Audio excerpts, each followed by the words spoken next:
Ayan, magandang tanghali po sa ating lahat. Bago makagawa ng tali ng kambing, maglilibot muna tayo kay Mang Andong. Sobrang init po. Kaya libot muna tayo para paglamig pwede nang gumawa ng tali ng kambing. Ayan, mukhang nandun naman siya. Yun, parang nakikita ko na. Ayan, sobra kasi init. Ayan, malamig kasi dito kay Mang Andong. Ayan, madaming mga puno-puno. Ayun, nandun na nga siya. Ayun, sakto. A few moments later. Iba init ngayon, mga dito, mga puno. Ayan siya.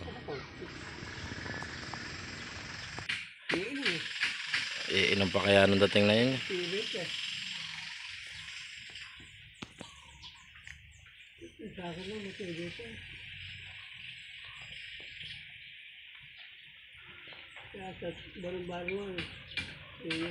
Ayun, nasa may balong-balong yun.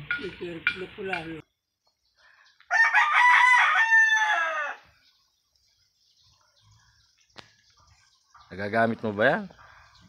Yung sa'yo na yan? Oo. Pelikula lang ako eh. Pelikula, saan? Ayaw, ay karay pala eh. Oo. Madami nga pala. Si Fernando.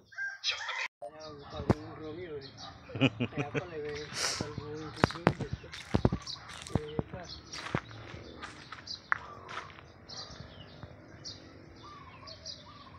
Daming isda. Kung mababaw yan, ubos lahat yan. Alin? Yung isda din eh. Yung init yung tubig eh. Hindi naman tayo natin yung malalim pa rin. Hindi tayo hindi yung init tayo. Hindi pa nga siguro. Aba, hanggang pero pa ni Boyan.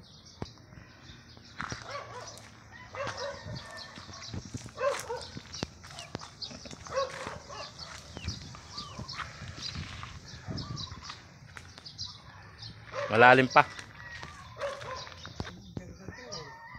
Maganda lang tingnan. Ang halagyan ng kahit saan ng tigpin nila. At ang tuwaya. Ayan, magawa na tayo ng tali ng kambing. Simpleng paggawa lang ng tali ng kambing para magsusugat tayo. Meron tayong gagamitin agad na tali. Kaysa magpapagawa pa, kaya naman gawin.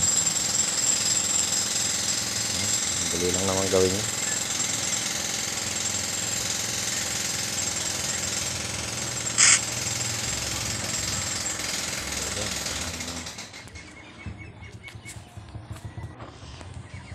Ayan, ganyan lang, buhol lang yan, okay na.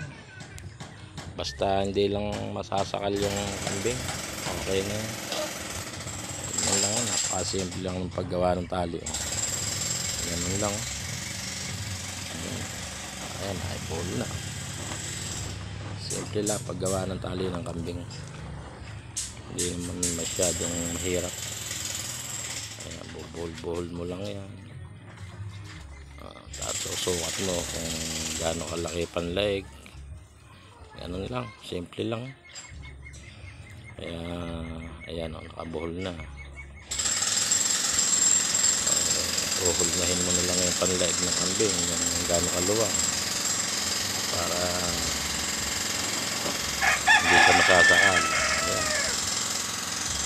Ayan, kabisado ko na kasi kung gaano kaluwang yung panlaig. Ayan, hindi siya hihigpit, hindi siya luluwag. Ganyan lang ang kailangan pag gawa ng tali ng kambing. Pero mas maganda yan kung mayroong prostana na nakalagay para hindi masaktan yung leeg ng kambing. Bagay hindi naman sila masyado